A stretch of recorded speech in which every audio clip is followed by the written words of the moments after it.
algo que nós consideramos um momento histórico para Aruba por receber a Allure of the Seas, que é class ship de Oasis e Royal Caribbean Cruise Lines, que é cruise ship de mais grande, que tem história da Aruba, o AFD, Oranjestad por a receber. Depois é um processo largo de negociação, alguns anos aqui dura, para nós por convencer Royal Caribbean Cruise Line para sair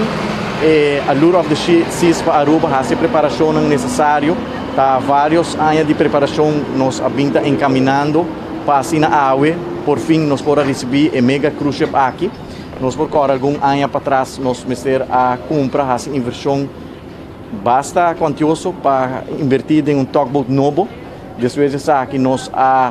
dredging necessário algum tempo atrás nós explica o motivo não para que nós fazemos inversão de 1,6 milhão para dredge para assim na água nós podemos receber Oasis class ship são de mais grande de Royal Caribbean Cruise Lines e a água nós podemos mirar resultado concreto com Aruba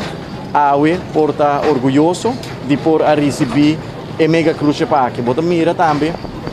resultado concreto e impacto grande que mega cruise ship está assim no momento que drenta nos waf não tem Oranjestad que impacto tem para nossa economia, que impacto tem para o centro de cidade, segura esforço em conjunto entre o Ministério de Turismo, Aruba Ports Authority, Aruba Tourism Authority, todo empregado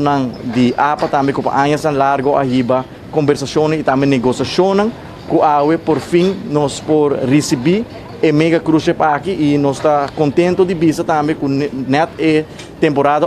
a começar depois de high season que nós está nos retornando nós concorda com januário nós está tem schedule bastante calls pero para motivo de Omicron nós há várias cancelações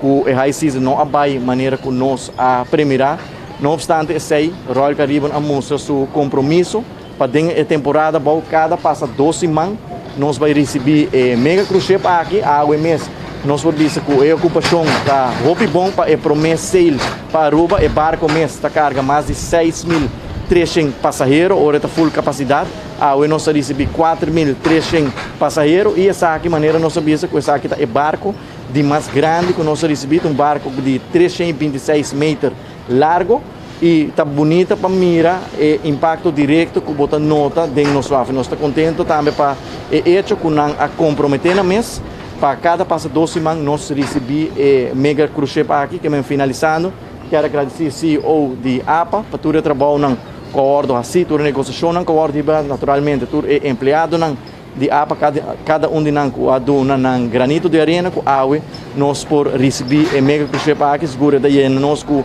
orgulho e satisfação com Aruba está uma destinação água por vista que nós está claro para receber mais mega cruise ship no futuro para isso aqui a direção também que a indústria cruzeiro está indo cada vez o barco não está virando mais grande e nós estamos looking forward para o seguinte mega cruise ship que nós está planeado de receber outro ano.